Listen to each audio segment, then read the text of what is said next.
Oh, oh, oh, and welcome to a third edition Kings of War Battle Report. A feast of festive delight indeed, as the Abyssal Dwarves take on their cousins, their slightly less evil cousins, the Dwarves, and to guide you through this voyage. Hello there, and it's been a little while since the last battle report, hasn't it? But I'm sure you're all very pleased that here we are with third edition. Strap yourselves in. Get yourself something nice and festive, possibly a beverage or a snack of some description, and I hope you're dressed in similar attire to what I've got on here. Look at this. We've got tinsel. You can tell it's the festive season, and we're going to dive straight into this battle report. But before we do that, in fact, we've got the arrow that points at things. So, this is a game of Dominate, third edition Kings of War, and there may be some mistakes in this game because not a lot of third edition has been played around these parts yet, but that's all about to change. There's a tournament coming up in about a month's time, and the point level is 2,250 points, so it seemed wise to start warming up for that. And this army I'm playing here, the Abyssal Dwarfs, or the Dwarf army on the other side, we're not entirely sure if they're going to be taking anything like this to the tournament, or even whether those armies will be used in general. I've also got my goblins, I've got my Rordia. Now that the Uncharted Empires book is out, I've got undead options as well. So we'll see which army I want to go with first into third edition. But I've been leaning towards the Abyssal Dwarves just because they look nice. But this points level, I don't really have a lot of options. So let's see what I have got here. You can tell it's Dominate because look at this. Just both armies all squidged together right in the middle. Look at all that meaty, festive goodness right there. I feel like the Christmas stuff is kind of shoehorned into this video, but never mind. So, what we have got, we've got two hordes of lesser obsidian golems. They both have the Charnox upgrade, which gives them a ranged attack. We'll see whether it's used in this game. Then we have Bracky between them, and he's had a little bit of a downgrade in this edition. His 12-inch inspiring range is now only 9 inches. What can you really do with 9 inches, honestly? And behind this unit here, you can see there is an Ironcaster. Just one Ironcaster, there's no special Ironcaster anymore in the Abyssal Dwarf list. So this one, he's taken the option to have the Surge spell. He's also got Heal and Fireball, so he's quite versatile. So only one Surge option in this list. We've got a Greater Obsidian Golem there. Infernock is gone. He's been replaced with someone much smaller called Infernox with an X instead of a K. So we'll see how the Greater Obsidian Golem does. It's actually slightly better, but it's more expensive now. So we shall see how that goes. And this unit of lesser golems, by the way, has the Pipes of Terror, the one with the larger crystal on the base, to give them a bit of brutal. And there's not really too many changes with them. And over here we've got two regiments of Immortal Guard, and they've got a bit of a boost because they've got regeneration 5+ now. So that makes them a bit more survivable. The heal on the Ironcaster is only heal 3, but it can affect lots of these units. Anyone who's considered Hellforged, so that would include all the golems and the Immortal Guard as well. We've got a troop of Decimators back there. I haven't finished painting any more of those yet, but they are on the painting table right now. In fact, I'll show you one right up to the camera there. Look, there you go. That's a Decimator. More of them on the way, so hopefully they'll be ready soon. We've got a regiment of half-breeds there at the back. The thinking behind this, they haven't taken much of a change at all in the rules, by the way. Thinking behind keeping them at the back is that I'm facing down some units that would very much like to shoot half-breeds to death. They're a perfect target for something like Rangers, because they don't have very high defense and kind of mediocre nerve. They can be wavered, unlike pretty much everything else on my front line. So keeping them at the back seems like the wise choice here. We've got two heavy mortars at the back as well, one of them represented by a golem with a puff of smoke coming out of his belly, and the other one is an actual mortar. And this is the entire central force we've got here. The Immortal Guard, by the way, one of them has the Throwing Mastiff upgrade, and it's represented by a severed Abyssal Dwarf head, which is on one of the bases. I can't see which one it is right now. Then over on the left flank, we've got Basusan all the way out there on her own. She's taken a bit of a hit as well. She's lost one attack and lost Vicious as well. Which is a little bit annoying how certain units in the list don't have Vicious. It just makes it a little tough to keep track. And I think I've already been through everything in the middle. So over here you can see a troop of gargoyles as well. So on to the dwarf side, we've got Brock Riders, who have been significantly hit with the nerf bat in this edition, so they're down a bit on nerve. There is a horde of shield breakers. There is some more Brocks. There are 2 troops of Brocks, and they both have a new upgrade, which is for throwing axes, which is a bit of a minor attack, but it can be useful on those turns where you're just thrusting yourself into range and you can't quite charge anybody yet. There is Sverri, who is very big indeed. He's a Brock Lord on a gigantic badger, so he's a large cavalry. There is the regiment of Brocks there. And this unit here, this horde, they have the caterpillar potion, so Pathfinder for them. In the middle, we've got a cannon overlooking the centre of the battlefield. We've got 2 regiments or 2 hordes, should I say, of greater earth elementals with stone priests behind them, one of which has Bane Chant. And the stone priests, they have a nice little feature now. If they successfully cast Surge on a unit, I'm not even sure if it needs to be successful, just if they attempt to cast Surge on a unit, they can then cast Bane Chant on them. And I thought, well, wouldn't it have to be successful, otherwise Bane Chant's pointless? But no, because if there's another caster nearby, you could then double up on the Surge, and they're already Bane Chanted. So a bit of free Bane Chant with Surge, because one thing you would often do if you're facing an army that has the ability to Surge and Bane Chant, but it's tied in within the same caster, then if you can stay out of their range or put yourself at an angle so they have to surge themselves into you, then you can prevent them being Bane Chanted then, because the caster has to use the surge to actually get them into combat. So that's a nice way of getting around that with the Stone Priest now. The dwarves. These are free dwarves, by the way. I should have pointed that out at the start, not just regular dwarves. So they have a few differences from the main dwarf list. There are certain unit options that are different, and certain things you can't take, certain things you can take. Then we've got 2 regiments of rangers, and there's Herneus the Hunter behind there. So he's still quite tasty, and there is the centre of the battlefield. So there are 2 hills overlooking the middle as well.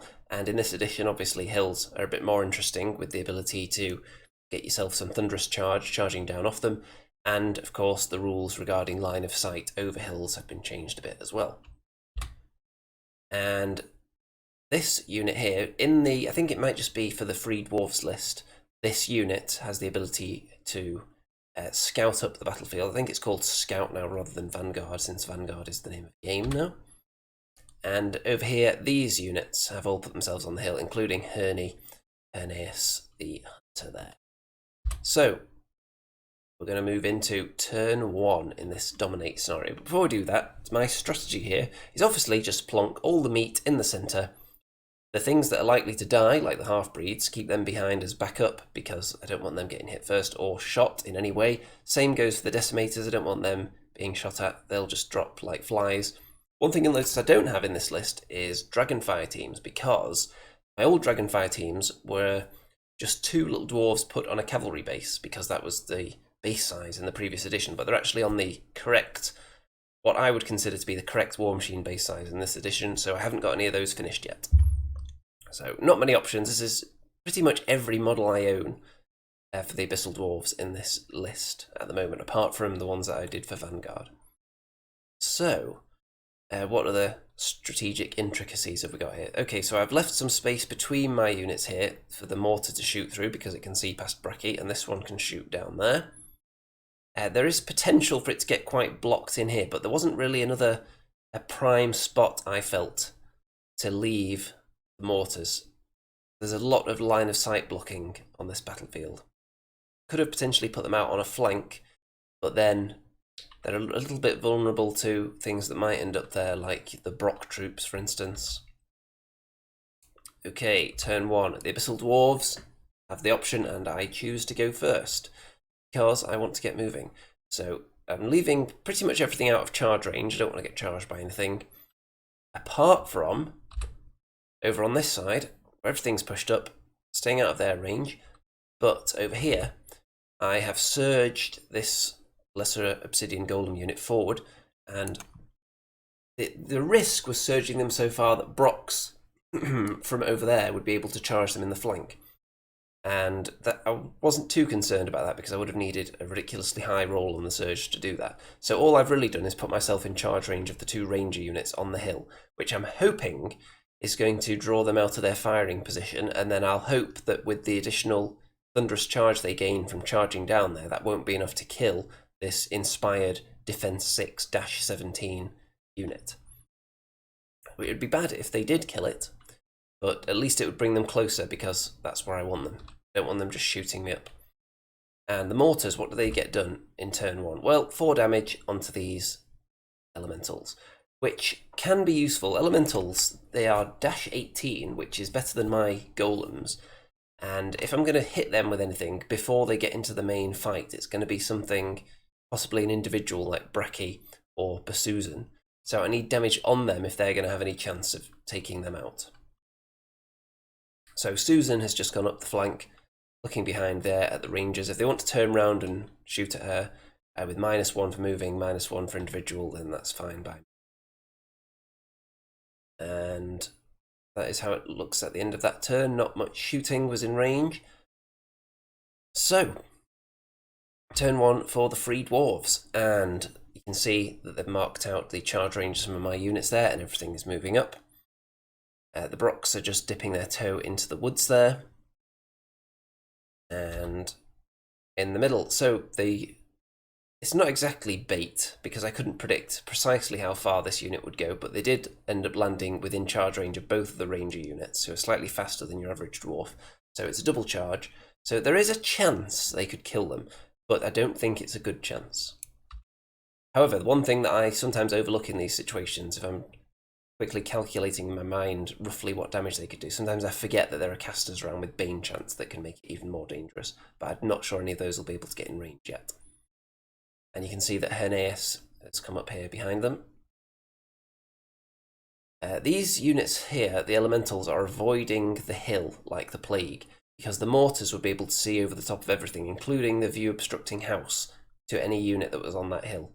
So probably for the best that they are not going up there, as far as they're concerned. The Brox are just chilling out in the middle here.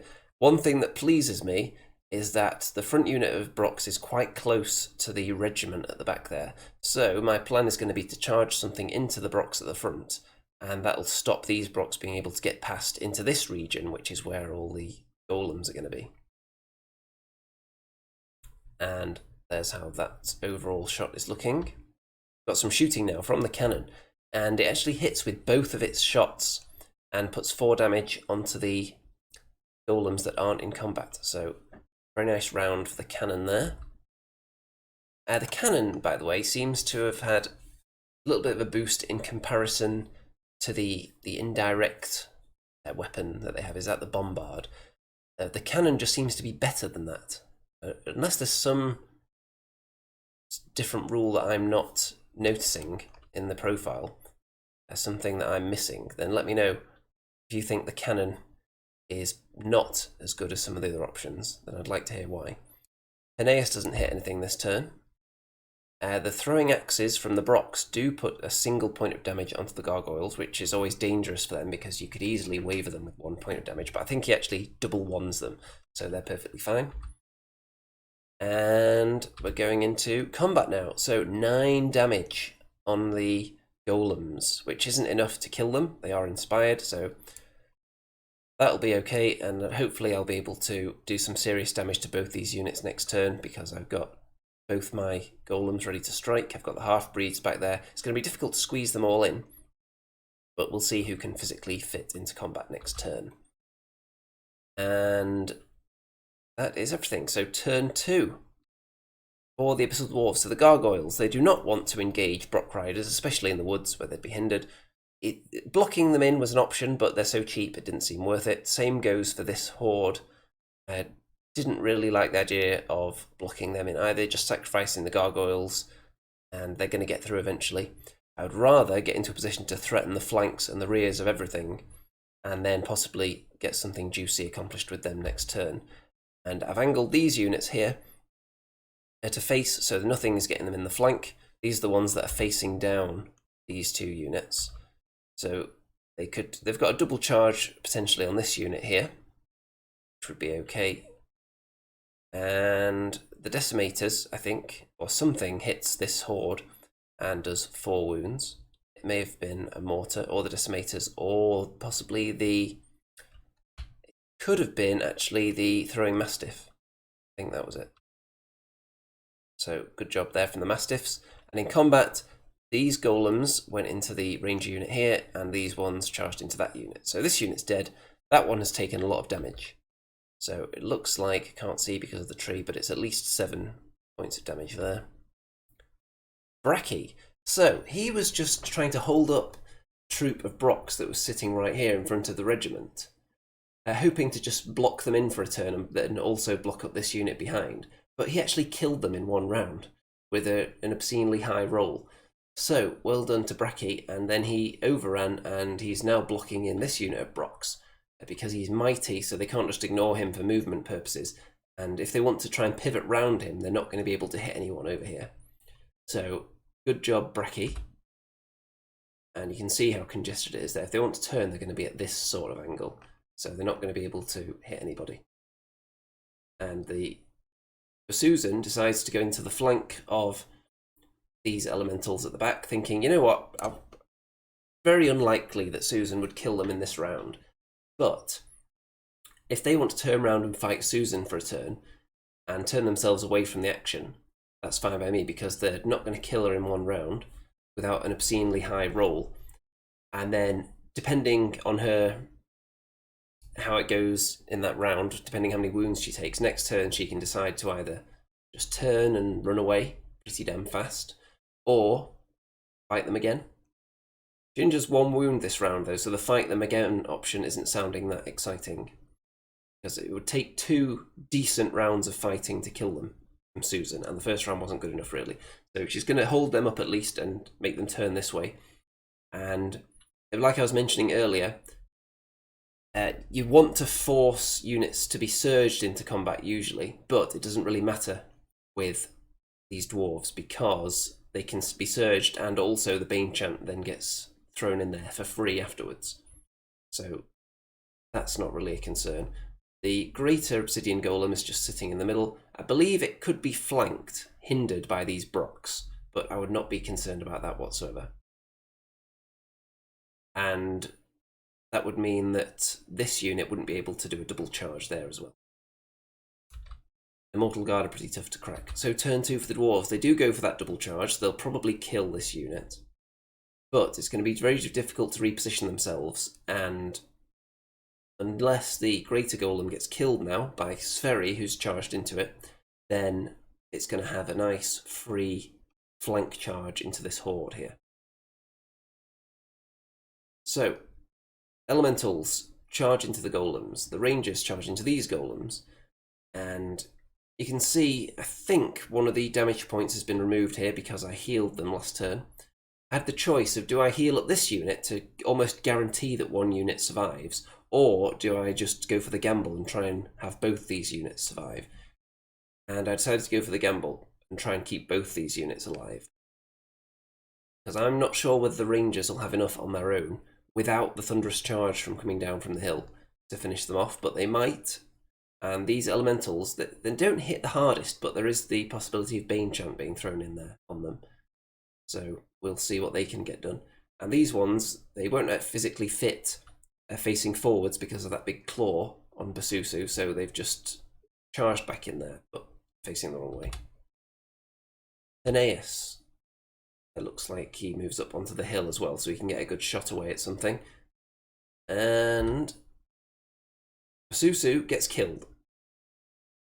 6 damage, and the elementals are actually brutal now, which is a nice addition. So it's still 2 very good rolls to get rid of her though, so she's dead, so that's not very nice. However, to cancel that out, the elementals and the rangers both fail to do any wounds to the golems, which isn't the most ridiculous thing I've ever heard, because obviously they are defense 6, but it's still slightly outside the realm of possibility. But I think cancels out Susan being killed. Greater Elemental takes 5 damage from Sverri, which is okay, not too bad, he's not in danger yet. And the Immortal Guard are killed as expected here. So I'm going to be able to take this horde off next turn, and the Brock's probably not. So what's my plan going to be? I'm going to charge the Immortal Guard into the front, the Golem, Greater Golem into the flank. I might have to shoot Sverri, and then the Decimators can potentially shoot the Brock Riders. And I think there's one more combat to go, and here it is, 6 damage on Bracky, but no obscenely high nerve rolls this time, like with Susan, so he's okay. And that's how it looks. So, of course, in this edition, there's no bouncing off after combat.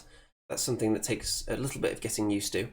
And there's probably some mistakes taking place in this game, some that I'm probably not mentioning because I'm not aware they are mistakes.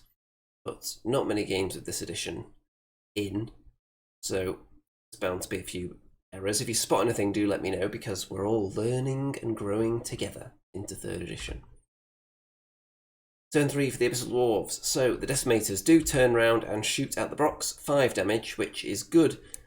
Previously, 5 damage on Brocks, I would have thought, well, that's barely even worth doing, but their nerve has been lowered, so I'm not sure how much the troop has been lowered, but I think it has taken a tiny bit of a hit.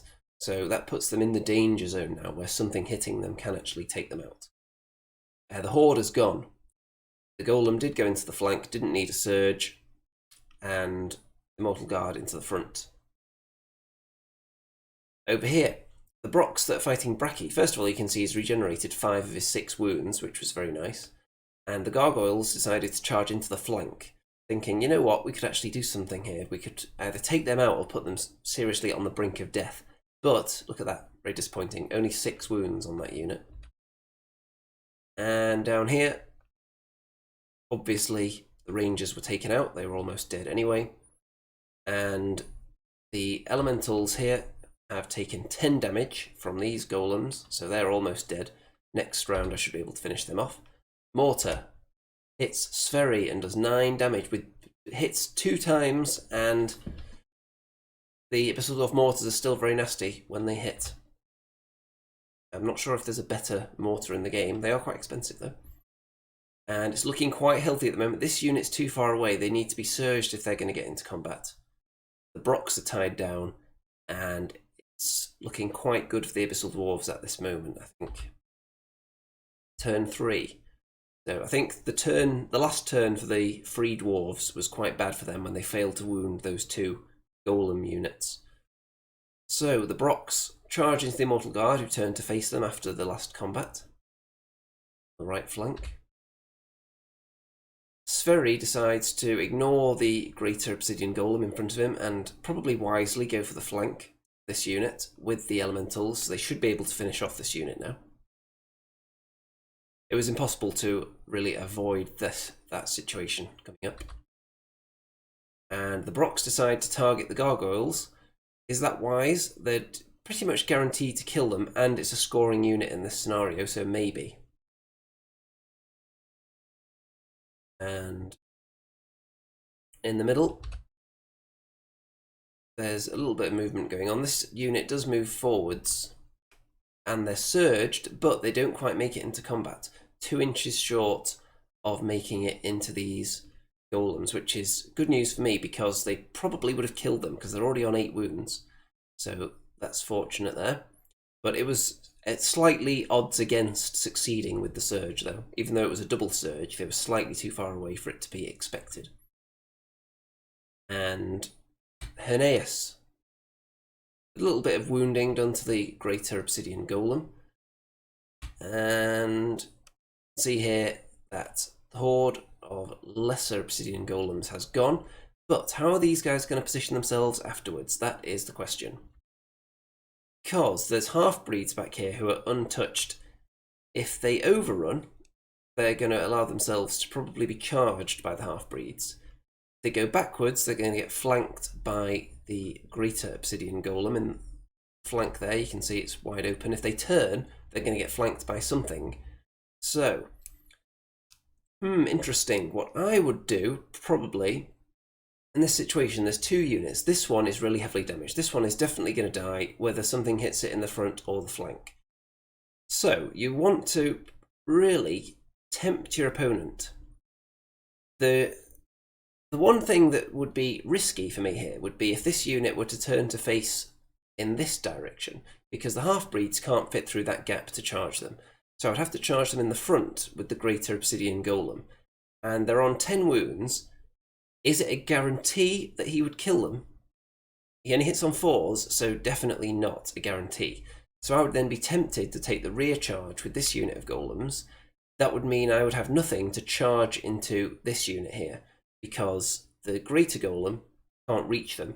So I would have to shoot that unit and hope for the best if I wanted to charge into the rear, if I wanted to guarantee that this unit was removed. What I want to do is just flank or rear this unit with the greater golem, because then he's definitely going to kill it, and charge into the front of these ones here with this unit, because they've got a decent chance of killing them. I don't want to have to waste their combat fighting this unit when I can kill it there. So if you turn and present the front to this unit, it really tempts me to charge into the flank or the rear with this unit here, if you're presenting a frontage to the greater golem. Spheri is in a bit of a tight spot as well, because there's half-breeds down there. There's the greater golem that can be surged into him, so he's probably going to die regardless. So it's an interesting situation, but I think they end up just perched kind of like that. Over here you can see that there's a bit of damage going back and forth.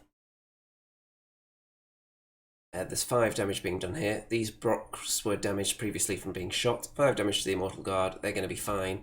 And they may even kill the Brocks next turn with a decent round in combat. And the Gargoyles are toast, as expected. So 1 less scoring unit, but it may not be important at this stage, and they're going to turn back to face Bracky. Turn 4 for the Abyssal Dwarfs. So, the Brock Riders, the troop that were fighting the Immortal Guard, are toast. Bracky finishes off the big unit of Brocks there. Very nice job, Bracky. The Greater Obsidian Golem charges into the flank of the Elemental Horde and kills them. The half-breeds charge into Spheri and finish him off quite easily. This combat doesn't go quite to plan though. I was hoping to just clear this whole area out based on the positioning, but only managed to get them up to 12 wounds, and with the Inspiring, not enough to kill them. So I think that's the only scoring unit for the free dwarves that's surviving at the moment. And look at that, it's looking really bad for the dwarves now. That is the turn where nearly everything was mopped up. So it should just be a sweeping up operation now, because I've got so much stuff alive. I've got 1, 2, 3, 4, 5 scoring units. The enemy have got 5 units in total, and some of them aren't really known for dishing out punishment. 2 of them are Stone Priests. So it's looking bad for the free dwarves. Turn 4. So a Stone Priest charges into the half-breeds. You might as well have a go at something. And I think this is the one that doesn't have Bane chance. There's not really anything for him to do. So you might as well have a go and see what you can accomplish. I think he is... I don't think he's mighty, so I'll be able to ignore him for movement purposes. And he's not going to do anything there. The cannon and Herneus put quite a bit of damage onto the Greater Obsidian Golem, though. You can see that it's up to 10 wounds. Not enough to kill it, though. The Lesser Obsidian Golems are killed, finally, by these elementals. This unit, I would have expected them to die a little bit earlier than they did. And turn 5 for the Abyssal Dwarfs. So, the Decimators, and all the other shooting, the cannon, the mortars, should I say, they target Herneus, and he is dead. The half-breeds totally ignore the Stone Priest in front of them, charge into the surviving elementals, along with the Greater Golem, and finish them off quite easily. Bracky takes out the cannon, despite being hindered by the wall. He still had a lot of attacks, though. And I think there's just 1 Stone Priest left now. And turn 5 for the Free Dwarves. They're definitely going to lose at this stage, but why not try and have a heroic moment and take out the Greater Obsidian Golem? Doesn't manage it. And turn 6, the Abyssal Dwarves, Bracky and the Golem finish off Stone Priest, so he is dead. And that is going to be the end of the game. The Abyssal Dwarves have clearly got several units in the scoring dominate zone. The Free Dwarves have nothing left alive at all, so it's an Abyssal Dwarf triumph. Very successful game there. And overall thoughts on the lists, I think my list did pretty well. The decimators, I'm not sold on them in a troop still. At the regiment or horde level, you can then take the upgrade for them, the light rocket launcher, which is quite nice, but you can't put that on a troop. So I'm still not sold on the troop. It's still a little bit on the expensive side when you've got other options that can do a similar job like a Dragonfire team, or indeed a regiment of decimators that can take the upgrade, which makes them more versatile. But they have improved a little bit. They're better at fighting now in this edition. So we'll see whether they make it into my lists going forward. But with a lot of models coming out for the Abyssal Dwarves in the new year as well, there's going to be hot competition for places in this army. I've been holding off on buying anything else for it because I'm waiting for the juicy new stuff. I think there's going to be new Grotesques, there's going to be new Black Souls, which are going to be very nice. I won't need new Decimators because I've got a lot of the old ones still working on those here. Looking forward to the Hellfane as well, so we'll see what can actually be squeezed into my lists in this edition. But I'm going to have a lot of options when I get some of those new models in the new year. The Dwarf list, the free Dwarf list I was up against there, I felt like it was lacking the individual Brock Lords. I think they're really important. I'm not sure how they would have helped in this game in particular, but in general, that's usually something I'm concerned about. And I felt like Sverri, even though he's nimble, he doesn't instill the same kind of fear that little individual Brocklord that can just spin around, charge off wherever it wants. And of course, it's harder to shoot them down as well with the -1. The war machines in this game, both sides did quite well when they were able to shoot, but their line of sight was blocked quite a lot because the big combat line that was here was very tall and they were constantly fighting. So there wasn't a lot of shots actually taken, but when they did fire, they mostly hit. So quite impressed with war machines in this game. What else? I feel like with my 3 surgeable units, the 1 Ironcaster perhaps isn't enough. Possibly the Decimators could come out and bring back in a second Ironcaster also with Surge. And the fact that they have Fireball as well means that even if you're not able, and Heal, so even if you're not able to Surge anything in that particular turn, then you can still do something useful. Unlike the Stone Priest, who, when he wasn't able to, the one that didn't have Bane Chance, when he wasn't able to surge anything, he didn't really have a lot to do, as far as I could tell. They might be cheaper than the Abyssal Dwarf variants, though. So overall, the Golem unit here, a bit lucky to survive as long as they did. Basusu was very unlucky to die as early as she did. And those were the main standout fortuitous moments during the game that I can think of. So overall, pretty solid start to the 3rd edition battle reports there. Hopefully some interesting tactical issues came up the hill. For example, do you approach units on a hill knowing full well that they can thunderous charge down it? If they're missile units, when I heard about the hill changes, one thing I thought of immediately was Goblin Fleabag Rider Sniffs sitting on a hill, because they can pose a good missile threat, and if you want to close the distance on them, they can then charge you with that boost of thunderous charge coming down off the hill. So I think it's going to be good for missile units and fast cavalry. Infantry, not so much, because you don't really need to close the distance on them sometimes. It depends what the rest of the list is looking like, but anything that's fast or can shoot and you want to close the distance on it, it's helpful if it's fast as well, because it's forcing you to get into its range so that you can then charge down off the hill, rather than just moving because someone comes into their own range but outside of yours. So with the rangers up there being faster than the average dwarf, the way I put my battle line out, they were at least matching the speed of the golems in front of them, because I had the half-breeds tucked behind, which is something I did a lot in the previous edition as well, because they just tend to get shot. I was putting Dwarven Ale on them a lot in the last edition as well, but I didn't have the points left over this time because I wanted to try out some of the new upgrades. I didn't get to use the ranged attack on the Obsidian Golems, unfortunately, because they were tied into combat the whole time. But there is the option to do that. There's the option to use that ranged attack and then surge them into combat. And that's quite tempting as well, because the Ironcaster only has heal 3, so you're not always going to be wanting to use that. And the fireball isn't always an option because often you're going to be hiding characters like that. So I'm going to do a full video breakdown of the Abyssal Dwarf list in general at some point from the book. I'm going to do a Goblin one as well. I did say I was going to do those quite a while ago, but various things have come up that have prevented me from having really any video output during the last few weeks. So I'm sure we'll get to that as well. Got a Dead Zone tournament report coming soon as well. I've got all the pictures sorted out for that. I just need to actually do the video. That was interesting weeks ago. And anything else to touch on? You can look forward to the video content coming in thick and fast now. I may well do just a random live discussion show as well, because there's been lots of new stuff, including obviously big announcements from other companies, which could warrant discussion on this channel in some format soon enough. And anything else interesting as I look around me, other than the painting stuff I'm doing, including this Goblin Moorpup launcher as well, which obviously needs a little bit of work because it's still grey, naked. Apart from that, I think that's pretty much everything. And as far as plans I've signed up for a few 3rd edition tournaments already, and there are a couple more that I'm looking at in the next few months. There's several different groups of people running tournaments in this region this year, so that's going to be good. There should be plenty of juicy 3rd edition content.